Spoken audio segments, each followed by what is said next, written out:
હવે મિત્રો સુકોષ કેન્દ્રી કોષની અંદર આપણે આગળ વધીએ તો પહેલી રચના છે કોષરસ પટલ. સમજીએ કોષરસ પટલ વિશે. હવે કોષની કોષરસ પટલ 1950માં ઇલેક્ટ્રોન માઇક્રોસ્કોપની શોધ થઈ ગયા પછી એના વિશે ઘણી બધી વિસ્તૃત માહિતી મળી. પ્લસ ઇલેક્ટ્રોન માઇક્રોસ્કોપ પ્લસ અમુક રાસાયણિક પ્રકારની ટેકનિક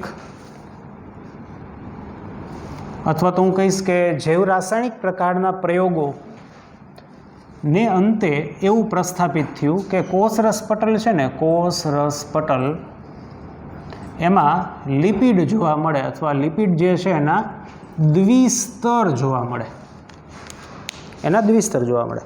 હવે તમે લિપિડ અણુ કોને કહેવાય? તો હું લિપિડનો એક અણુ દોરું છું. આમ તો આપણે આના વિશે વધુ ચર્ચા જૈવિક અણુઓમાં પણ ભણીશું, તમે કેમેસ્ટ્રીમાં પણ ભણશો. જો લિપિડનો જે અણુ હોય ને, લિપિડનો અણુ એ આવો હોય, COOH અને આ હાઇડ્રોકાર્બન પૂંછડી. અચ્છા, અહીંયા કેટલા CH2 આવે? તો કે આ જે લિપિડનો અણુ, આ જે અણુ દોર્યો ને એને ફેટી એસિડ કહેવાય. તમને એ પહેલાં મૂંઝવણ આવશે કે આ ફેટી એસિડ છે કે લિપિડ છે. પણ ફેટી એસિડ હોય ને, ફેટી એસિડ એને લિપિડ કહેવાય. પણ એમાં નહીં, તમને હજી ઘર નહીં પડે, પણ એમાં તમે મૂંઝાવમાં એ હજી એકાદ મહિનો થશે ને એટલે તમને ખ્યાલ આવી જશે. આ લિપિડનો અણુ દોર્યો જો. હવે જે આ COOH છે ને એને હું આવી રીતે દોરું છું અને આ જે રચના છે ને એને હું આવી રીતે દોરું છું. એટલે આ લિપિડનો અણુ દોર્યો, જેમાં આને શું કહેવાય? શીર્ષ. આને શું કહેવાય? આ નીચેની રચના એને કહેવાય પૂંછડી. તો લિપિડનો અણુ જે છે એમાં જે શીર્ષ છે, આ શીર્ષ શેનું બનેલું છે? COOH સમૂહ એટલે કે કાર્બોક્સિલિક એસિડ સમૂહ. જ્યારે આ પૂંછડી શેની બનેલી છે? તો CH2CH2CH2CH2CH3 એટલે આ શું કહેવાય? હાઇડ્રોકાર્બન પૂંછડી, હાઇડ્રોકાર્બન શૃંખલા. હવે વાત કેમેસ્ટ્રીની છે, તમે સમજી શકો એવું સાદું કેમેસ્ટ્રી છે કે COOH સમૂહ હોય ને આ પાણી દ્રાવ્ય હોય, એનું આયનીકરણ થાય COO- +H+. તો આ પાણી દ્રાવ્ય ભાગ કહેવાય. કેવો? પાણી દ્રાવ્ય. એટલે કે આ ભાગ છે જલાનું રાગી અથવા તો હાઇડ્રોફિલિક. હાઇડ્રો એટલે પાણી, હાઇડ્રોફિલિક. જ્યારે હાઇડ્રોકાર્બન જે છે ને, આ હાઇડ્રોકાર્બન શૃંખલા, એલિફેટિક શૃંખલા, આ જે શૃંખલા છે ને પાણી અદ્રાવ્ય હોય. એટલે કે પાણી અદ્રાવ્ય. જો તમે આમાં નવાઈ એ છે કે એક જ અણુ છે જેમાં એનો અમુક પાર્ટ છે એ જલાનું રાગી છે, પાણી સાથે મેચ થાય એવો, જ્યારે અમુક ભાગ છે ને એ પાણી સાથે મેચ ન થાય એવો છે, જલાનું રાગી. અને આ વિસ્તાર છે જલાનું વિતરાગી.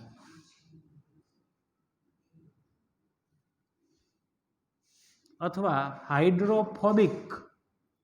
હાઇડ્રો એટલે પાણી, ફોબિક એટલે દેશી ભાષામાં ફોબિક એટલે બીક લાગવી, પાણીથી દૂર ભાગે.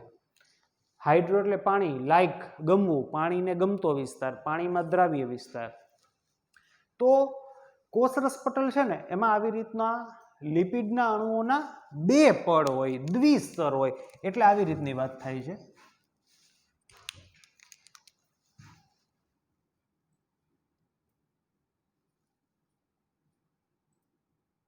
આ એક સ્તર અને આ બીજું સ્તર.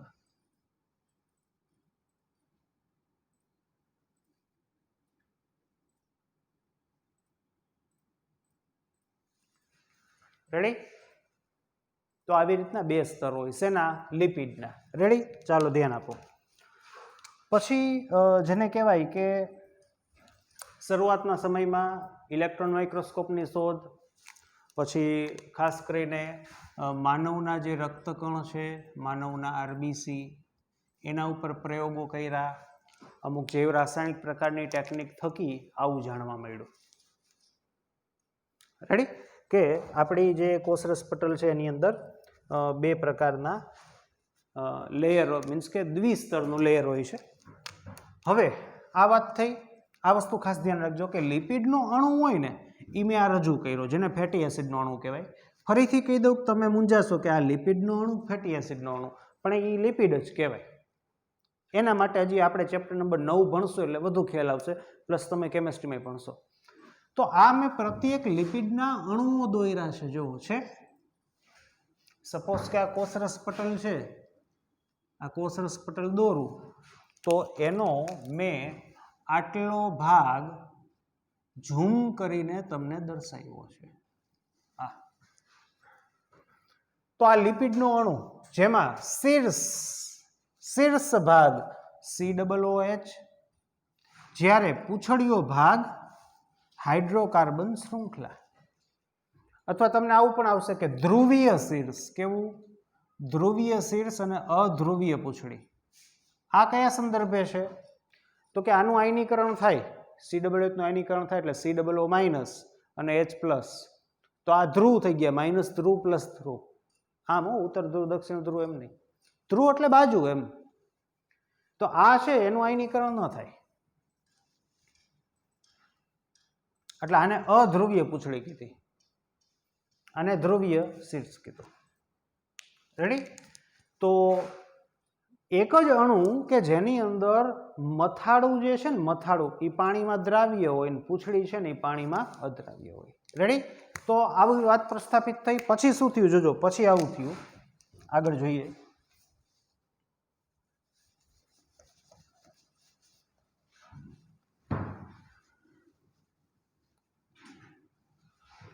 જો હું તમને આના ઉપરથી બીજી સાદી વાત કહું ને તો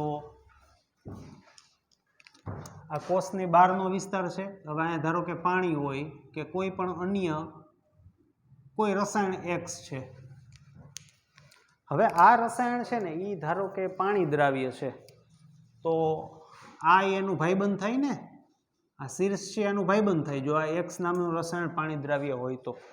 એટલે એ તો કહી છે ગાલો આવતા રહ્યો, પણ આ રસાયણ જેમાં આમાં આવે ને તો અહીંયા પૂંછડી કેવું છે, પાણી અદ્રાવ્ય, એટલે એ એને અપા કરશે, એટલે અહીંથી આ આગળ વધી શકે નહીં, એટલે આ કોષમાં જઈ શકે નહીં. એવી જ રીતે ધારો કે લિપિડ દ્રાવ્ય હોય કોઈ પદાર્થ Y, તો એને આ જ એને અપા કરશે ને, કારણ કે આ પાણી દ્રાવ્ય રિજિયન છે, આ લિપિડ દ્રાવ્ય છે, તો આ જ એને ના પાડી દઈએ.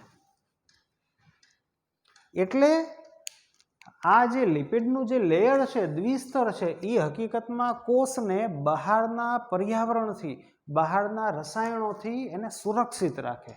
કે એક જ અણુ જેમાં બેયના ગુણધર્મ છે કે પાણીને આકર્ષવું ને અપાકર્ષવું, અથવા તો આનો ગુણધર્મ પાણીને આકર્ષવું, આનો ગુણધર્મ છે કાર્બનિક પદાર્થોને આકર્ષવું. ચાલો, તો શરૂઆતમાં આવી વાત પ્રસ્થાપિત થઈ કે લિપિડના 2 સ્તર છે અને દ્વિસ્તરમાં જોવા મળે છે. પછી હજી આગળ સંશોધન થતા વિવિધ જૈવ રાસાયણિક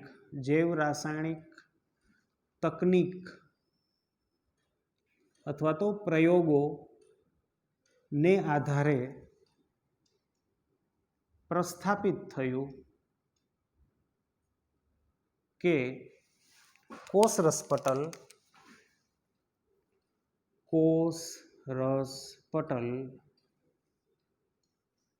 લિપિડ એન્ડ પ્રોટીન એમ બંનેની બનેલી છે. લિપિડનું દ્વિસ્તર અને એની અંદર પ્રોટીન આપણને જોવા મળે. તો આરબીસી જે છે, આરબીસી, હું જો તમને ખાલી આરબીસીની ચર્ચા કરું તો આરબીસીની અંદર નિયરલી 52% પ્રોટીન જોવા મળે કોષરસ પટલમાં અને 40% આસપાસ આપણને લિપિડ જોવા મળે. તો આ વાત થઈ કોષરસ પટલની. રેડી? તો સૌપ્રથમ જેને કહેવાય કે ઇલેક્ટ્રોન માઇક્રોસ્કોપ અને રાસાયણિક તકનિકના આધારે લિપિડ છે એના 2 સ્તર આવેલા હોય એવું પ્રસ્થાપિત થયું. ત્યારબાદ આગળ સંશોધનને આધારે ખબર પડી કે કોષરસ પટલમાં લિપિડ દ્વિસ્તરમાં અને એની વચ્ચે પ્રોટીન આવેલું હોય છે. રેડી? ધ્યાન આપજો. જો હવે આ પ્રોટીન છે ને એ બે પ્રકારના હોય, બહિર્ગત અને અંતર્ગત, અથવા તો આને એમ કહી શકાય સરળતાથી દૂર કરી શકાય તેવા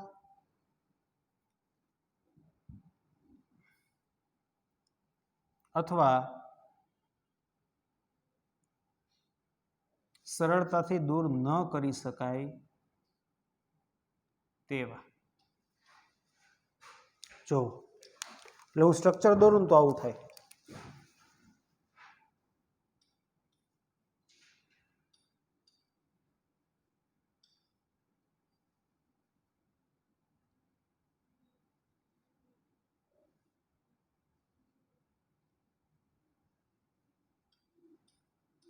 આ લિપિડનું બે લેયર, પછી વચ્ચે આપણને પ્રોટીન જોવા મળે,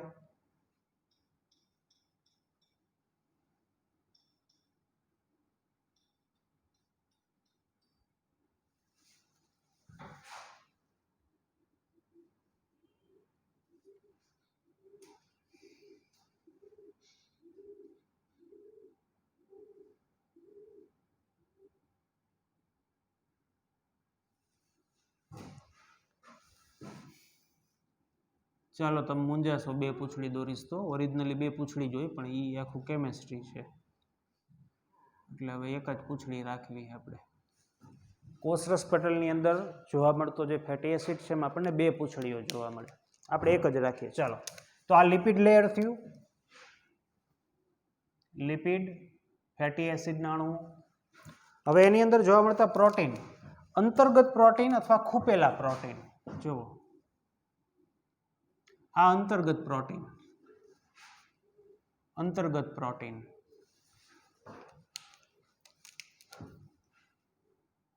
અંતર્ગત પ્રોટીન, આ આખા ખૂપી ગયા, અંતર્ગત પ્રોટીન. બીજા કેવા પ્રોટીન જોવા મળે આપણને? બહિર્ગત પ્રોટીન, જે ઉપર છલા હોય, આ બહિર્ગત પ્રોટીન.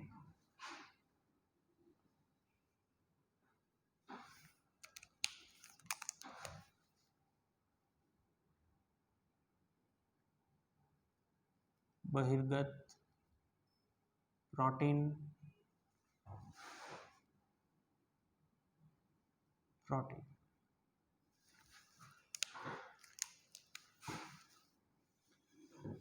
એના છેડા. રેડી? ચાલો હવે મિત્રો આપણે ભણી ગયા છીએ, જો તમને યાદ હોય તો,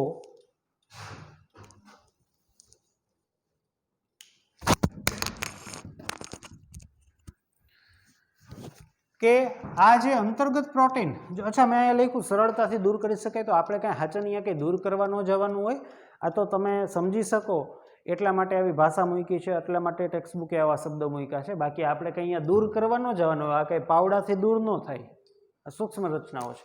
જો તો જે અંતર્ગત પ્રોટીન અથવા આખા જે ખૂપેલા પ્રોટીન છે ને એ હકીકતમાં આયન માર્ગ છે. આયન માર્ગ, આ બધા આયન માર્ગ છે. એનું કામ શું છે? આયન માર્ગનું કામ આપણે ભણી ગયા. આયન માર્ગ છે ને દ્રવ્યોના અણુઓના વહન માટે જવાબદાર હોય, એટલે કે કોષની અંદર કે કોષની બહાર દ્રવ્યોને જવું હોય તો એ આવા આયન માર્ગ થ્રુ જાય. આ પોટેશિયમ છે, સોડિયમ છે, કેલ્શિયમ છે, મેગ્નેશિયમ છે, આયર્ન છે. જ્યારે કોષની કોષરસ પટલ ઉપર બહારની બાજુએ કે જેને આપણે સરળતાથી દૂર કરી શકીએ, દૂર કરવાના ન હોય, આ તો એવી ભાષા લખી છે. આ પ્રોટીનો સામાન્ય રીતે કાં તો રિસેપ્ટર તરીકે વર્તતા હોય, આવશે જો ન ખ્યાલ હોય તો આવશે, આપણે રિસેપ્ટર તરીકે વર્તતા હોય, અથવા તો ઓળખ પ્રોટીન તરીકે વર્તતા હોય. એન્ટીજન, ઓળખ પ્રોટીન. રેડી? ચાલો તો પહેલાં શું લાગતું, જે શરૂઆતના સમયનું જે રિસર્ચ છે ને એમાં આવું લાગતું કે લિપિડના દ્વિસ્તરની બનેલી છે. રેડી? પછી આગળ જતાં શું પ્રસ્થાપિત થયું કે લિપિડ સિવાય પ્રોટીન પણ રહેલા છે. બે પ્રકારના પ્રોટીન હોય, એન્ડ ફાઇનલી જો હું તમને કહું ને તો હાલના આધુનિક સમયમાં ત્યારબાદ આધુનિક સંશોધનો અનુસાર આધુનિક સંશોધન મુજબ કોષરસ પટલમાં લિપિડ, પ્રોટીન અને કાર્બોદિત પણ જોવા મળે. કાર્બોદિત પોલિસેકેરાઇડ સ્વરૂપે પણ જોવા મળે. તો આ કાર્બોદિતની શૃંખલાઓ હું દોરી દઉં.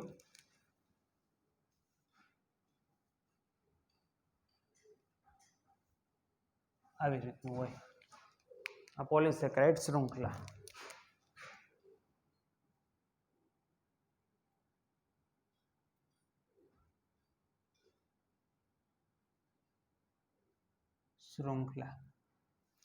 એટલે હાલના આધુનિક સમય અનુસાર કોષરસ પટલ કાર્બોદિત, લિપિડ અને પ્રોટીન એમ ત્રણેય વસ્તુની બનેલી છે. કાર્બોદિત અથવા પોલિસેકેરાઇડ્સ, સેકેરાઇડ શૃંખલા. રેડી? ચાલો તો આગળ આપણે વધીએ.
નાઇન્ટીન 1972 સિંગર એન્ડ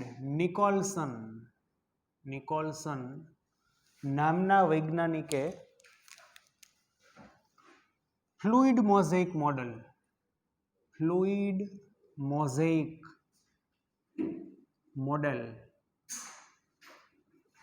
આપ્યું. આ ફ્લુઇડ મોઝેઇક મોડેલ શું છે?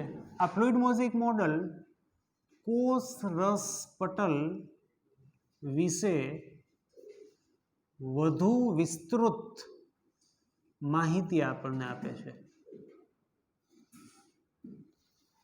તો 1972 પ્રયોગોને આધારે ફાઇનલી સિંગર એન્ડ નિકોલસને આપણને એક ફ્લુઇડ મોઝેઇક મોડેલ, કોષરસ પટલ શું છે આ કોષરસ પટલને સમજાવતું એક નવું મોડેલ રજૂ કર્યું, જેને ફ્લુઇડ મોઝેઇક મોડેલ કીધું.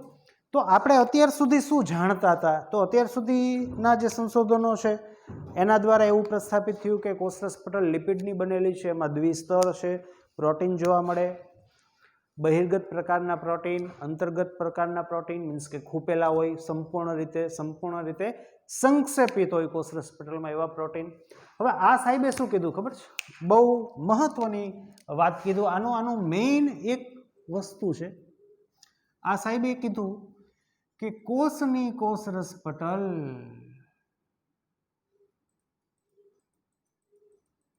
અર્ધતરલ પ્રકૃતિ ધરાવે છે. અર્ધતરલ પ્રકૃતિ ધરાવે છે.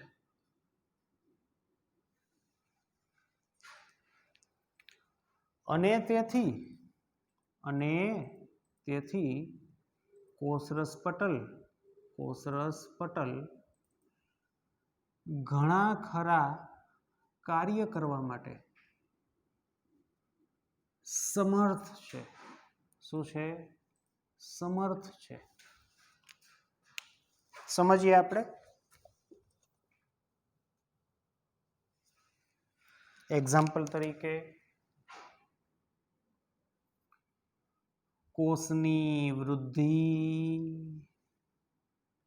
આંતરકોષીય જોડાણ, કોષીય સ્ત્રાવ,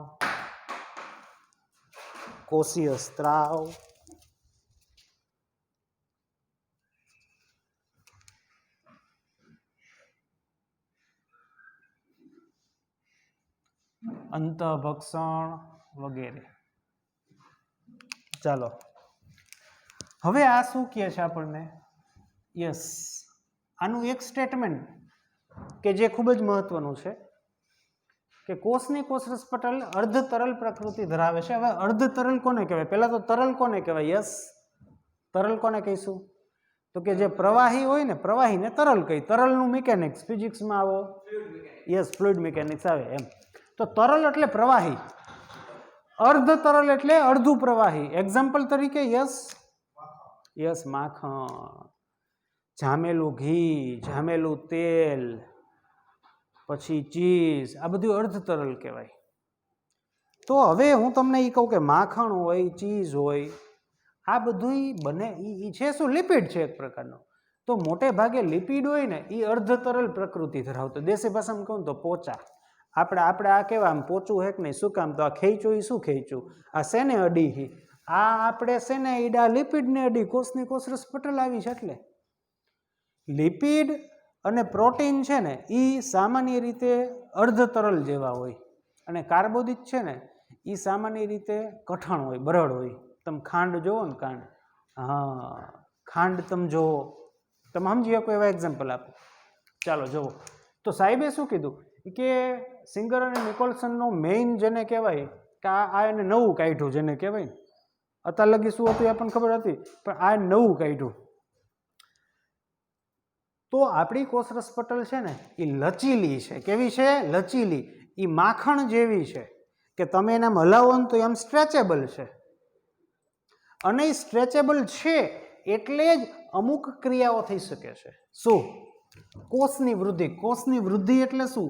તો કે આ કોષ છે, આપણે ભણીશું કોષ વિભાજન એટલે આવશે કે કોષ વિભાજનની પ્રક્રિયા દરમિયાન એનું જ્યારે સ્ટાર્ટિંગ થાય ને, એકમાંથી બે કોષ કરવાના હોય ને, તો પહેલાં આ કોષને આમ મોટો તો કરવો પડે ને. સાહેબે એમ કીધું કે આ કોષરસ પટલ જો લોઢાની બનેલી હોત ને તો આમ સ્ટ્રેચિંગ ન થાય. સમજાય હે ને? તો કોષરસ પટલ અર્ધ તરલ છે, સ્થિતિસ્થાપક છે, એટલે એની વૃદ્ધિ થઈ શકે. શું કીધું આગળ સાહેબે? આંતરકોષીય જોડાણ આપણે ભણીશું. જુઓ, આ એક કોષ છે, બે કોષ છે, આંતરકોષીય જોડાણ આવશે આપણે કે સામાન્ય રીતે બે કોષ વચ્ચે આપણને આવી રીતે આવી નલિકા જેવી રચના જોવા મળે. એ શેની બનેલી હોય છે એ પણ આવશે. તો કોષની અંદર જ્યારે આંતરકોષીય જોડાણ થતું હોય ત્યારે આવી નલિકાઓ, પ્રોટીનની બનેલી નલિકાઓ પ્રસ્થાપિત થાય. તો આ લોખંડની બનેલી હોય તો થાય? ન થાય. એટલા માટે સાહેબે શું કીધું છે? સિંગર અને નિકોલસને કીધું છે કોષરસ પટલ અર્ધ તરલ પ્રકારની પ્રકૃતિ ધરાવે છે. રેડી? કોષીય સ્ત્રાવ આપણે ભણશું. જુઓ કે સપોઝ કે આ પિટ્યુટરી ગ્રંથિનો કોષ છે કે જે ગ્રોથ હોર્મોન્સ બનાવે છે. તો આવી પુટિકા હોય, પુટિકાની અંદર જીએચ અંતઃસ્ત્રાવ હોય. હવે એનું સ્ત્રાવ કેવી રીતે થાય? આ પુટિકા છે ને નજીક જાય એટલે ઘટના આવી બને. આ પુટિકા નજીક ગઈ, બરાબર. પછી એક્સોસાઇટોસિસ પ્રક્રિયા એ પણ ભણશું. તો પુટિકા નજીક જાય ને પછી અહીંથી તૂટે. લોઢાનું હોય ને તો ન તૂટે, અને આવી રીતે જીએચ અંતઃસ્ત્રાવનો સ્ત્રાવ થાય. અને કોષીય સ્ત્રાવ કહેવાય. અંતઃભક્ષણ એટલે કે કોષનું ભક્ષણ કરવું, આવું પણ આવશે. જો અંતઃભક્ષણ એટલે શું થાય? આ એક કોષ છે, બરાબર. એને સપોઝ કે આનું ભક્ષણ કરવું છે, તો આ કોષ હોય ને એમાં પહેલા ખોટા પગ ઉત્પન્ન થાય, અમીબાની જેમ, અથવા અમીબા જ ભક્ષણ કરે એવું સમજી શકો. ખોટા પગ ઉત્પન્ન થયા પછી આ જે કોષરસ પટલ છે આ બાજુ વળે છે, પછી આ ભેગી થઈ જાય. ચાલો આ ભેગી થઈ, રેડી, આવી ગયું. હવે આનું વિઘટન થઈ જાય. વિઘટન થઈ જાય એટલે આ વસ્તુ અંદર આવી ગઈ. તો આજે આ લચીલી છે કોષરસ પટલ, અર્ધ તરલ છે, એટલા માટે આ શક્ય બને છે, બાકી શક્ય ન બને. એટલે સાહેબે બીજું શું કીધું કે કોષની કોષરસ પટલ છે એમાં લિપિડ અણુની વચ્ચે લિપિડ અણુમાં અથવા લિપિડ અણુની વચ્ચે પ્રોટીન કોણ પ્રોટીન પાર્શ્વીય ગતિ કરે છે પાર્શ્વીય ગતિ કરે છે તો અર્ધતરલ હોય ને સાહેબ અર્ધતરલ તમે કલ્પના કરો કે માખણ હોય માખણ એમાં આપણે રેતીનો ટુકડો નાખ્યો કે જે એક પ્રકારનું પ્રોટીન છે તો એમ હલે અર્ધતરલ પ્રકૃતિ હોય તો એની અંદર પ્રક્ષેપિત પ્રોટીન છે એની મૂવમેન્ટ કરી શકે લોઢું હોય તો ન થાય લોખંડ હોય તો ન થાય બરાબર તો આ જે વાદ છે આ જે મોડલ છે વાદની પણ મોડલ રજૂ કર્યું એનું મેઇન નવું જાણવા જેવું આ છે કે હકીકતે કોષરસ પટલ અર્ધતરલ પ્રકારની પ્રકૃતિ ધરાવે છે અને તેથી ઘણા ખરા કાર્ય માટે તે જવાબદાર છે ચાલો આગળ જોઈએ આપણે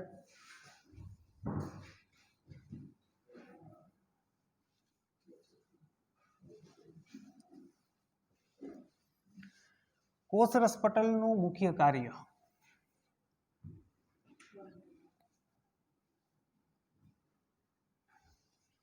હવે રોજિંદુ કાર્ય હું તમને જો કહું ને કોષરસ પટલનું રોજિંદુ એટલે કે મેઇનમાં મેઇન કાર્ય અત્યારે જે આ બધા કર્યા હતા એના થ્રુ જ હતા પણ કોષરસ પટલનું મુખ્ય જો કાર્ય હોય તો એ છે દ્રવ્યના અણુઓનું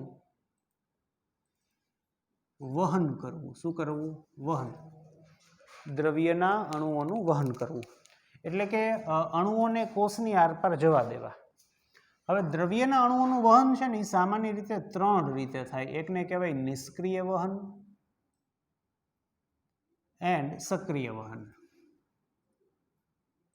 કોઈ મૂંઝાતા નહીં હો આ આપણે બીજા ચેપ્ટરમાં ભણવામાં આવે પણ આ તો આમાં લખ્યું છે એટલે હું તમને સમજાવું છું અથવા આનો થોડો કન્સેપ્ટ તમને ખ્યાલ હશે નિષ્ક્રિય વહન હોય ચાલો આનો બીજો પ્રકાર કહી દઉં આશ્રુતિ નિષ્ક્રિય વહન સક્રિય વહન અને આશ્રુતિ ચાલો નિષ્ક્રિય વહન એટલે શું અચ્છા દ્રવ્યોના અણુઓનું વહન કોના થ્રુ થાય જે આપણે ઓલા આયન માર્ગ જોયા હતા ને એના થ્રુ થાય બરાબર જો નિષ્ક્રિય વહન એટલે શું વધુ સાંદ્રતાથી ઓછી સાંદ્રતા તરફ વહન થવું એટલે કે આ કોષ છે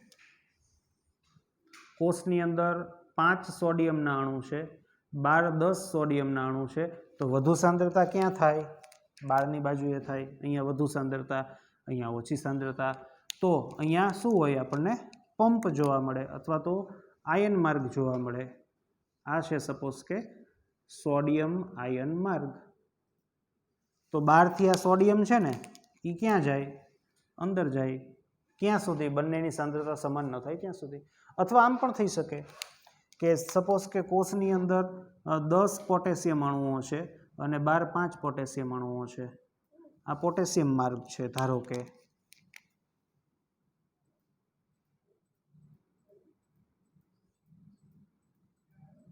તો પોટેશિયમ છે વધુથી ઓછી સાંદ્રતા તરફ ગતિ કરે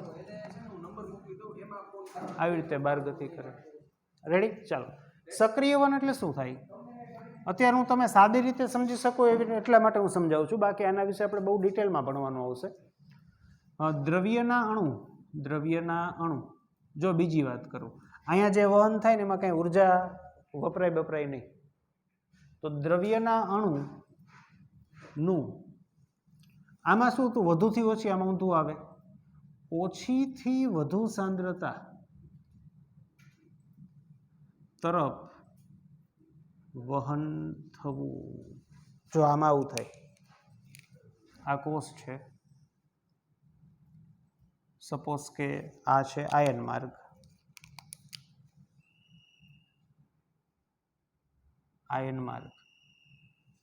રેડી અહીંયા છે ધારો કે 5 સોડિયમના અણુઓ છે અહીંયા 10 અણુ છે છતાંય જો કોષને સોડિયમ અંદર જોતો હોય ને મિત્રો તો આવા માર્ગ દ્વારા સોડિયમ અંદર ન આવી શકે એના માટે વિશિષ્ટ પ્રકારના માર્ગ જોઈ તો આ જે આયન માર્ગ છે ને એને કહેવાય સોડિયમ પંપ આ સોડિયમ પંપ હોય ને એ આ દેશી, આ સાદા નથી, આ હાઈફાઈ છે. કઈ રીતે?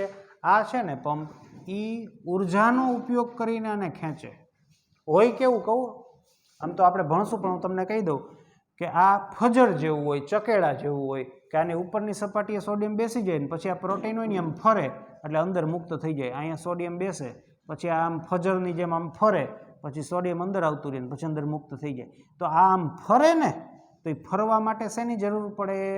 ઉર્જાની જરૂર પડે. એટલે સક્રિય વન જે છે ને એ ઉર્જાની મદદથી થાય. એટલે કે ઉર્જા કોની? કોષની ઉર્જા વપરાય. કોની? કોષની ઉર્જા સક્રિય વહનમાં વપરાય. આમાં ઉર્જા વપરાય નહીં, એટલે કે કોષની ઉર્જા વપરાય નહીં. રેડી? ચાલો પછી આપણે ડિટેલમાં આના ઘણા બધા આવશે. અમુક પંપ આવા હોય, સપોઝ કે આ છે સોડિયમ પોટેશિયમ એટીપી પંપ. તો આ પંપ એવો હોય કે જે સોડિયમને અંદર જવા દઈએ અને પોટેશિયમને, મીન્સ કે સોડિયમ ને પોટેશિયમ બંને આની અંદરથી આવન જાવન કરી શકે. એમાંય કન્ડિશન હોય કે સોડિયમ અંદર જતો હોય તો પોટેશિયમને બહાર જવું પડે વગેરે વગેરે. આ તે રેડી? ચાલો આગળ આશ્રુતિ. આશ્રુતિ વિશે શબ્દ સાંભળેલો હોય કે પાણીના વહન સાથે સંકળાયેલ શબ્દ છે. તો કોષ જે છે, કોષ એની અંદર આર પર પાણીનું વહન આશ્રુતિ દ્વારા થાય. આશ્રુતિની હું તમને જો વ્યાખ્યા કહું ને તો પાણી પોતાની, આ નવી વ્યાખ્યા છે એટલે તમે સીધા ગોટે ચડવાના છો, પણ મારે કેવી પડશે કે પાણી પોતાની વધુ સાંદ્રતાથી ઓછી સાંદ્રતા તરફ ગતિ કરે. 100% મૂંઝાણા? એટલે તમારી જૂની વ્યાખ્યા કહું છું કે પાણી